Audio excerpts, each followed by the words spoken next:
अस्सलातु वस्सलामु अलैका या रसूल अल्लाह, अस्सलातु वस्सलामु अलैका या नबी अल्लाह,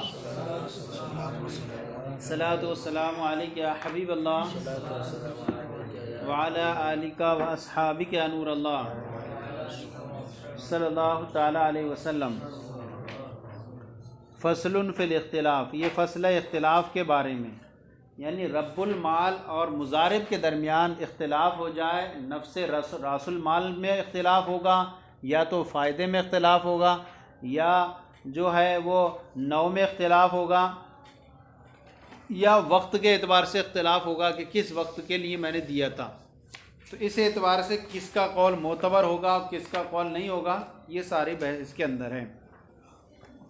पहला मसला यहाँ पर है कि जब रासुल माल की मिक़दार में इख्तिलाफ़ हो जाए, रासुल माल की मिक़दार में इख्तिलाफ़ ये हो कि मुज़ारिब के पास 2000 रुपये हों और वो कहता हो कि मुझे आपने सिर्फ 1000 दिए थे और मैंने 1000 ये फ़ायदे के कमाए, लेकिन रब्बुल माल कहता है नहीं नहीं, ये पूरे के पूरे किससे हैं, 2000 रुपये जो हैं ये मुज़ारबत के हैं, यानी रासुल माल के हैं, मैंने तुम्हें 2000 दिए। तो यहाँ पर जो है कौल जो है वो मुज़ारिब का माना जाएगा, कौल जो है ये मुज़ारिब का माना जाएगा। हालांकि इमाम आज़म का पहला जो है मसला दूसरा था कि यहाँ पर रब्बुल माल का माना जाएगा कि अगर इसके पास 2000 रुपये हैं, 1000, और ये कहता है कि मैंने 1000 रुपये आपने दिए थे मुझे और 1000 रुपये मैंने फ़ायदे के कमाए, लेकिन रब्बुल माल कहता है कि ये 2000 जो है मैंने आपको दिए थे मुज़ारबत के तौर पर। तो यहाँ पर जो बात मानी जाएगी वो मुज़ारिब की बात मानी जाएगी और रब्बुल माल की बात नहीं मानी जाएगी। इमाम आज़म पहले जो है मसला जो बयान फरमाते थे कि यहाँ पर रब्बुल माल की बात मानी जाएगी, क्योंकि मुज़ारिब जो है वो उस पर शिरकत का दावा कर रहा है, ये तो दावा कर रहा है फ़ायदे में शिरकत का दावा कर रहा है। वो ये कहना चाह रहा है कि वो 2000 हैं, तो यानी कहना चाह रहा है कि 500 मेरे हैं, शिरकत का दावा कर रहा है उसमें और ये इनकार कर रहा है। और जब मुद्दई के पास कोई दलील ना हो तो मुनकिर का कौल जो है यमीन के साथ मोतबर होता है। तो ये एक तरह से पिछला मसला था इमाम आज़म का कि रब्बुल माल चूँकि मुनकिर है और इनके पास कोई दलील नहीं है तो रब्बुल माल का कौल मोतबर माना जाएगा। लेकिन फिर इस मसले से आपने रुजू फरमाया और ये फरमाया कि मुज़ारिब का बात मानी जाएगी मुज़ारिब की, क्योंकि असल इख्तिलाफ जो हुआ है वो मकबूस की मिक़दार के बारे में हुआ है। जो कब्ज़ा की हुई मिक़दार है उसके बारे में इख्तिलाफ हुआ है, और कब्ज़ा की हुई मिक़दार के बारे में रब्बुल माल से ज़्यादा मुज़ारिब जानता है कि उसके पास कितनी है, क्या कुछ है। तो यहाँ पर जो है वो किसका माना जाएगा, मुज़ारिब का कौल माना जाएगा, क्योंकि मकबूस की मिक़दार को ज़्यादा जानने वाला वही है। वैदा काना माल मुज़ारिबी अल्फ़ान, और जब मुज़ारिब के पास 2000 रुपये हों, फ़काला दफ़ाता इलैया अल्फ़न, और उसने कहा कि आपने मुझे 1000 रुपये दिए थे, व रबहतु अल्फ़न, और रबिहतु अल्फ़न, और मैंने 1000 रुपये का फ़ायदा उठाया। वक़ाला रब्बुल माल ने कहा ला नहीं, बल दफ़ातु इलैका अल्फ़ैन मुज़ारबतन, मैंने बल्कि तुम्हें 2000 रुपये मुज़ारबत के तौर पर दिए हैं। अब फ़ल कौल कौल मुज़ारिबी, तो यहाँ पर कौल जो होगा वो मुज़ारिब का माना जाएगा। वकाना अबू हनीफ़ा रज़ियल्लाहु ताला अन्हु यक़ूलु अव्वलन, इमाम आज़म पहले जो है ये फरमाया करते थे कि अल कौल कौल रब्बिल माल, कौल जो होगा वो रब्बुल माल का माना जाएगा। वह हुआ कौल ज़ुफ़रिन, और यही इमाम ज़ुफ़र का कौल था। कौल है लिअन्नल मुज़ारिबा यद्दई अलैहि शिरकता फिर रिबी, इसलिए कि मुज़ारिब जो है वो रब्बुल माल पर उसके फ़ायदे में शिरकत का दावा कर रहा है। मुज़ारिब रब्बुल माल पर फ़ायदे में शिरकत का दावा कर रहा है। वह हुआ युनकिरु, और रब्बुल माल जो है वो इसका इनकार कर रहा है। वल कौलु कौलुल मुनकिरी, और कौल जो होता है वह ऐसी सूरत में मुनकिर का माना जाता है। सुम्मा रजा इला मा ज़करहु फिल किताब, फिर इमाम आज़म ने जो है उसकी तरफ रुजू फरमा लिया जो यहाँ ऊपर मसला मतन में किताबुल क़ुदूरी में है। लिअन्नल इख्तिलाफ़ फ़िल हक़ीक़ती फ़ी मिक़दारिल मक़बूज़, इसलिए कि इख्तिलाफ हकीकतन ये मकबूज़ की मकदार के बारे में है, वफ़ी मिसली अलक़ौल क़ौल काबिज़ी, और इस जैसी मिसालों में जो होता है वो काबिज़ का कौल मोतबर होता है, ख्वा काबिज़ ज़मीनन औ काना अमीनन, ख्वा काबिज़ जो हो क्या हो, वो ज़ामिन हो, ज़िमान देने वाला हो, या अमीन हो। अमीन के तौर पर जैसे मुदा अमानत दी गई उसको, और ज़मीन के तौर पर जैसे गासिब हो। रासुल माल की मकदार में इख्तिलाफ हुआ, तो कब्ज़ा किए हुए वही है ना, कब्ज़ा जो किया है वो किसने किया है, मुजारिब ने किया है। तो असल में मकबूज़ की मकदार के बारे में इख्तिलाफ हुआ है, और मकबूज़ की मकदार को जो है जिसके हाथ में कब्ज़ा है वो ज़्यादा जानेगा, या जिसके हाथ में कब्ज़ा नहीं वो ज़्यादा जानेगा। तो जिसके हाथ में कब्ज़ा है वो ज़्यादा जानेगा, इसलिए उसकी बात का इतबार किया जाएगा। ये हुआ पहला मसला। दूसरा मसला ये है कि यहाँ फ़ायदे की मकदार के बारे में इख्तिलाफ हो। फ़ायदे की मकदार यानी साथ ही साथ, यानी कायम रासुल माल में इख्तिलाफ भी हो और फ़ायदे की मकदार में भी इख्तिलाफ हो। तो कह रहे हैं कि जब फ़ायदे की मकदार के बारे में इख्तिलाफ हो जाए तो ऐसी सूरत में यहाँ पर अब कौल रब्बुल माल का माना जाएगा। मसलन ये कहा था कि मैं तुझे ये निस्फ़ के फ़ायदे की शर्त के साथ ये माल मुजारबत के तौर पर देता हूँ। अब जब इसमें इख्तिलाफ हो गया, उसके बाद उसने कमाया, तो यहाँ पर ये कहता है कि आपने मुझे 2 सुलुस की फ़ायदे की शर्त के साथ मुझे ये माल दिया था।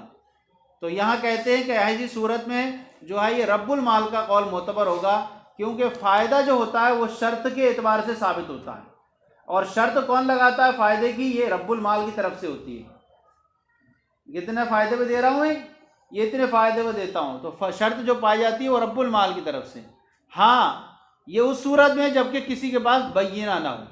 अगर दोनों बय्यिना कायम कर दें तो अब कहते हैं कि ऐसी सूरत में जो है एक तो रासुल माल की मकदार के बारे में इख्तिलाफ हो, या फ़ायदे के बारे में इख्तिलाफ हो। तो अब अगर दोनों बय्यिना कायम कर देते हैं तो ऐसी सूरत में नफ्स रासुल माल की मकदार में इख्तिलाफ हुआ तो वहाँ बय्यिना कायम कर दिया तो मुजारिब का कौल मोतबर हो जाएगा, जब दोनों बय्यिना कायम कर दें। और रब्बुल इसमें रासुल माल की फ़ायदे की मकदार में इख्तिलाफ हो जाए तो यहाँ पर जो है बय्यिना कायम करने की सूरत में रब्बुल माल का कौल मोतबर होगा। ऐसे भी मोतबर है, और जब उसके बाद बय्यिना आ गया तो मज़ीद उसकी तक़वीत हो गई। हाँ, उसी की, दोनों में से जो दलील कायम कर दे तो उसी की है। लेकिन यहाँ मसला जो अगर दोनों कर दें, हाँ, ये है कि मा इख्तिलाफी फ़ी रासिल माल, रासुल माल में इख्तिलाफ के साथ फ़ायदे में भी इख्तिलाफ हो जाए। वलौ इख्तलाफा मा ज़ालिका फ़ी मिक़दार रिब, अगर इसके साथ साथ यानी रासुल माल में इख्तिलाफ के साथ साथ फ़ायदे की मकदार में इख्तिलाफ हो जाए, फ़ल फ़ी लिरब्बिल माल, तो इसमें कौल रब्बुल माल का माना जाएगा। लिअन्ना रिबा यस्तहिक़्क़ु बिशर्ती, इसलिए कि फ़ायदा ये शर्त के एतबार से साबित होता है। वह इस्तफ़ादु मिन जिहती, और शर्त जो है ये रब्बुल माल की तरफ से पाई जाती है। व अय्युमा अक़ामल बय्यिनता अला मद्दा मिन फ़ज़लिन, और उनमें से जो बय्यिना कायम कर दे उस दावे पर जो उसने दावा किया है ज़्यादती का, क़ुबिलत, उसका बय्यिना का कबूल किया जाएगा। लिअन्नल बय्यिनात लिल इस्बात, इसलिए कि बय्यिनात जो होते हैं वो साबित करने के लिए आया करते हैं। अब यहाँ पर 2 मसले हो गए। यहाँ पर तीसरा मसला यहाँ पर ये कि ये अक़्द की सिफत के बारे में इख्तिलाफ हो जाए। अक़्द की सिफत के बारे में मसले इख्तिलाफ होने का मतलब ये कि एक आदमी कह रहा है कि ये मुझे जो तुमने पैसे दिए ये मुजारबत के तौर पर दिए, और दूसरा कह रहा है नहीं, मैंने जो तुम्हें दिए हैं ये बिज़ात तिजारत के तौर पर दिए। तो यहाँ पर कौल जो है वो रब्बुल माल का माना जाएगा। यहाँ कौल रब्बुल माल, आप खुद देखें कि अगर ये मुजारबत के तौर पर मान लें रब इसका मुजारिब का ये कौल, और वो कह रहा है मैंने बिज़ात के तौर पर दिए हैं, तो तिजारत के तौर पर देने की सूरत में यहाँ इसे उजरत मिस्र मिलेगी दिन की। तिजारत के तौर पर दिए, मैंने तिजारत करो और उजरत हो जाएगी इसके लिए कि एक दिन के लिए उसे उजरत पर रख लिया, कितनी बनती है, 100, 400, 500 बन जाएगी। लेकिन मुजारबत के तौर पर ये कहना दावा करना चाह रहा है मुजारबत के तौर पर। अब उसने 10,000 रुपये ले गया, अच्छा खासा उसने 5,000 रुपये कमाए उसके जरिए, 2,500 रुपये का फ़ायदा आ जाएगा उसे एक ही दिन के अंदर। तो एक तरह से ये यहाँ पर ये क्या है, दावा कर रहा है कैसा, अपने अमल के मजबूत होने का, या फ़ायदे की मिकदार में अपनी तरफ से शर्त लगा रहा है, या शिरकत का दावा कर रहा है रब्बुल माल पर।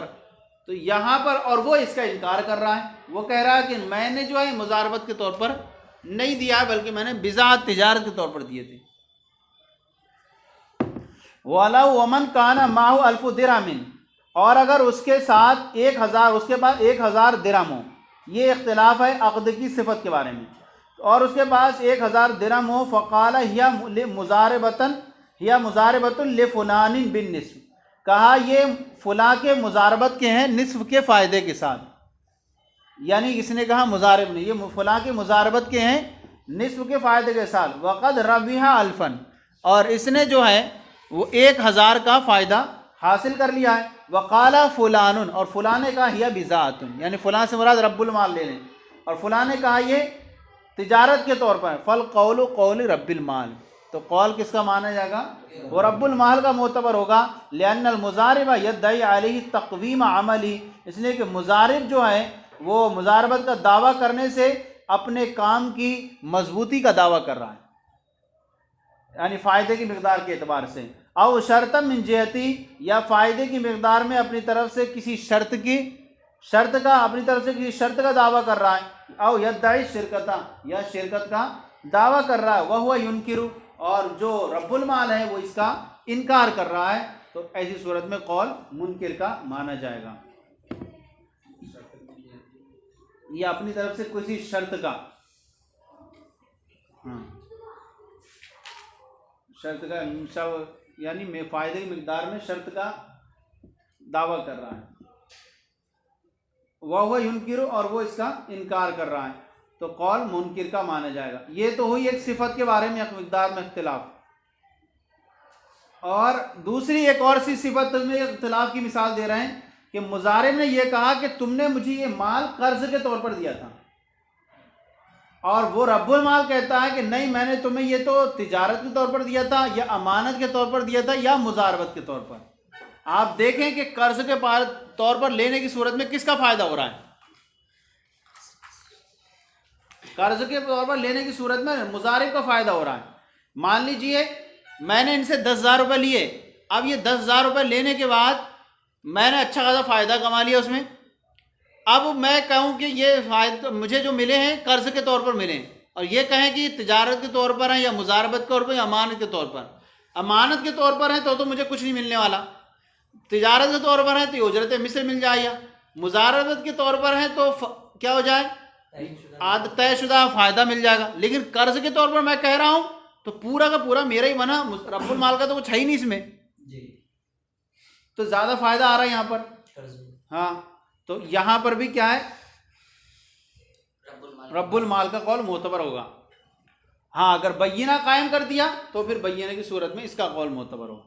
वलौ क़ाल मुज़ारिबु अक़रज़तनी, और अगर मुज़ारिब ने ये कहा कि तुमने ये मुझे माल कर्ज दिया था, रब्बुल माल ने कहा ये तिजारत का है, या अमानत का है, या मुज़ारबत का है, फ़ल क़ौलु ले रब्बिल माल, तो कौल जो होगा वो रब्बुल माल का मोतबर होगा। वल बय्यिनतु बय्यिनतुल मुज़ारिब, और बय्यिना जो होगा वो मुज़ारिब का बय्यिना माना जाएगा। अगर ये ना कर सके, बय्यिना कायम कर दे, तो फिर उसका नहीं माना जाएगा। लिअन्नल मुज़ारिबा यद्दई अलैहि तमल्लुका व हुवा युनकिरु, इसलिए कि मुज़ारिब जो है ये उस पर जो है मालिक बनने का दावा कर रहा है, और वो इसका इनकार कर रहा है। ये तीसरा मसला हुआ कब, जबकि अक़द की सिफत के बारे में इख्तिलाफ हो जाए। चौथा मसला यहाँ पर यह है कि मुतलक और मुक़य्यद के बारे में इख्तिलाफ हो जाए। मसलन मुज़ारिब रब्बुल माल ने मुज़ारबत के, रब्बुल माल ने जो है एक ख़ास किस्म में मुज़ारबत का दावा किया कि मसलन मैंने जो है तुम्हें सिर्फ कपड़ा ख़रीदने का क्या बनाया था, आपको मुज़ारिब बनाया था, और दूसरा कहता है कि आपने किसी मुतय्यन चीज़ को मेरे लिए मुतय्यन नहीं किया था। अब यहाँ पर कौल किसका माना जाएगा, तो कहते हैं कि यहाँ पर कौल जो है वो मुज़ारिब का माना जाएगा, क्योंकि मुज़ारबत में जो होता है वो उमूम होता है। मुज़ारबत जो होती है वो किसी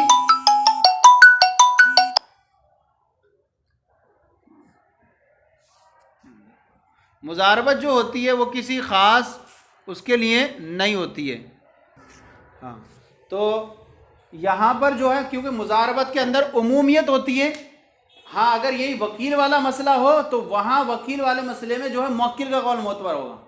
अगर यही मसला जो हो जाए वकालत वाला हो जाए, क्योंकि वकालत में खुसूसियत होती है, वकील जो बनाया जाता है वो एक ख़ास काम का बनाया जाता है, लेकिन मुजारबत में चूँकि आप पढ़ चुके हैं उमूमियत होती है। तो अब कहते हैं कि वलौ इद्दा रब्बुल माल मुजारबता फ़ी नौइन, अगर रब्बुल माल ने दावा किया मुजारबत का एक ख़ास किस्म में, वक़ाल आखर, और मुजारिब ने ये कहा मा सम्मैत ली तिजारतम बेआइनिहा, आपने मुझसे ख़ास कोई तिजारत को मुतय्यन नहीं की थी, फ़ल क़ौल लिल मुजारिब, तो कौल जो होगा वो यमीन के साथ मुजारिब का मोतबर होगा, क्योंकि ये उमूमियत का दावा कर रहा है। लिअन्नल असला फ़ी अल-उमूम, इसलिए कि मुजारबत में जो है वो उमूम हुआ करता है और इतलाक़ हुआ करता है। व तख़सीस बेआरिज़ शर्त, और तख़सीस जो होती है वो शर्तों को आरिज़ करने की बुनियाद पर होती है। कोई ख़ास कीजिए, कोई ख़ास बुनियाद पर कई शर्त लगाई गई तब होती है, वरना आम तौर पर मुतलक़ जो होती है वो उमूमियत होती है इसके अंदर।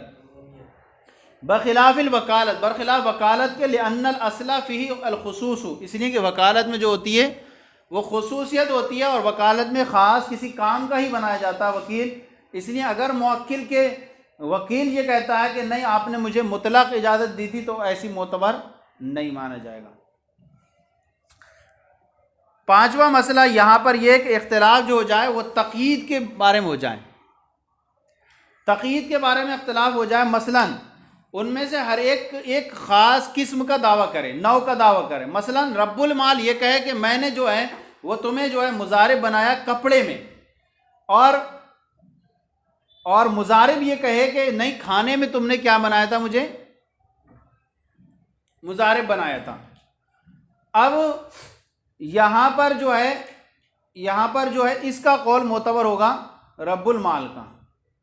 क्यों? क्योंकि ये दोनों जो है तखसीस में तो मुत्तफिक हो ही गए, ख़ास करने में इख्तिलाफ जो है जिहत में है यहाँ पर। और तखसीस कैसे होती है? इजाज़त से ही होती है। तो इजाज़त दी होगी तभी तखसीस हुई होगी। तो अब इजाज़त देना ये उसी की तरफ से पाया जाता है, इजाज़त खुद तो हासिल कर नहीं सकता किसी खास की, तो इजाज़त भी किसकी तरफ से मिलती है? रब्बुल माल की तरफ से, इसलिए उसका कौल मोतबर होगा। हाँ, अगर बैयिना दोनों ने कायम कर दिया तो अब बैयिना मुजारिब का जो है वो मोतबर माना जाएगा। क्यों माना जाएगा? क्योंकि ये इंसान, इसे ज़रूरत है कि अपनी ज़ात से ज़िमान को दूर करे। अगर ये इसका ना माना जाए तो ये क्या करना है इसे कि भाई मैंने दूसरी चीज़ खरीद ली, तो ये तो चाहेगा ना कि मैं जो है अपनी ज़ात से ज़िमान को दूर करूं। क्योंकि अगर इसकी बात मानते हुए इसने कहा कपड़ा ख़रीदा है और मैंने गेहूं खरीद लिया, तो अब मैं उसकी हुक्म की खिलाफ वर्जी करने वाला हुआ, लिहाजा मैं ताद्दी करने वाला समझा जाऊंगा, मुझे ज़िमान देना पड़ेगा। तो अब यहाँ पर इसे ज़रूरत है कि अपनी ज़ात से ज़िमान को दूर करे, लेकिन उसे जो है यानी रब्बुल माल को इसकी हाजत नहीं है बैयिना कायम करने की।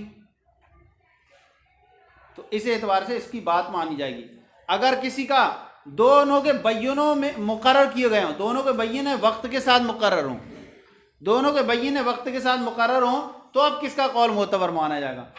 तो अब कहते हैं कि यहाँ ये देखा जाएगा कि किसका जो है वो बैयना वक्त आखिर में पाया जा रहा है। मसलन एक कहता है कि आपने मुझे जो बनाया था वो मुझे मुजारिब रमज़ान के लिए बनाया था।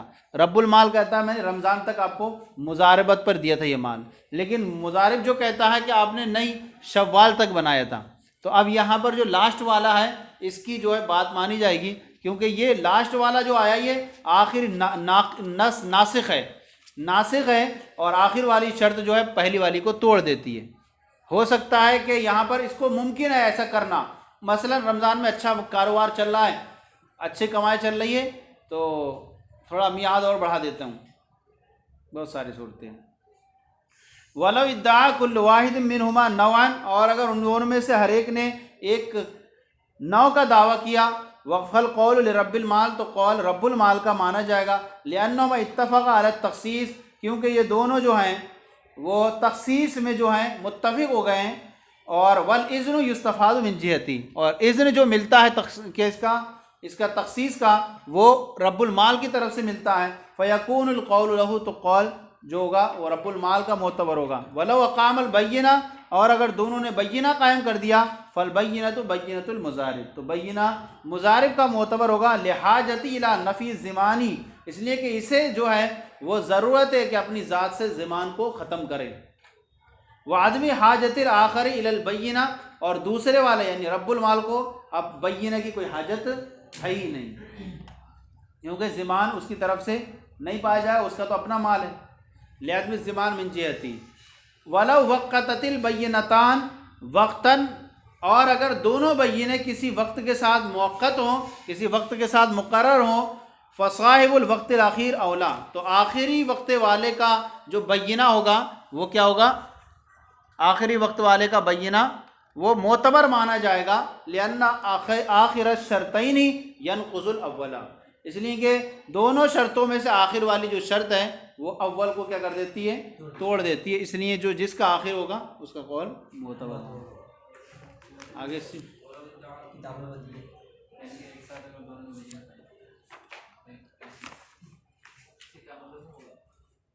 हाँ, मतलब वक़्त बय्यतान, ये अलग सूरत हो गई। दोनों ने बय्यिना कायम कर दिया, दोनों बय्यिना वक्त के साथ मुकर्रर हों, दोनों के बय्यिने वक्त के साथ मुकर्रर हों, तो आखिर वक्त वाले का कौल जो होगा वो मोतबर होगा। वक्त मुक़य्यद होने के साथ एक का आगे पीछे हो रहा है, रमज़ान एक का कह रहा है शव्वाल, सही है नहीं। यहाँ मसलन ये है कि कह रहा है कि मसलन रब्बुल माल कहता है कि मैंने तुम्हें मुजारबत के तौर पर दिया कि तुम इस कपड़े में रमज़ान में काम करो, रमज़ान तक। मुजारिब कहता है आपने दिया था कि मैं काम करूँ शव्वाल तक, तो कह रहे हैं अब यहाँ पर दोनों ने बय्यिना कायम कर दिए, तो कानत बय्यिना तो मैं यक़ूल फ़ी शव्वाल औला, तो जो बय्यिना उसका माना जाएगा जो शव्वाल में कह रहा होगा, आखिर वाला जिसका महीना पाया जाए। इसलिए कि मुमकिन है कि अमल करना इस पर कि उसने उसको आम इजाज़त अता कर दी हो। चलें और आगे चलें, इसी मिला लेते हैं। सल्लु अलल हबीब सल्लल्लाहु अलैहि वसल्लम।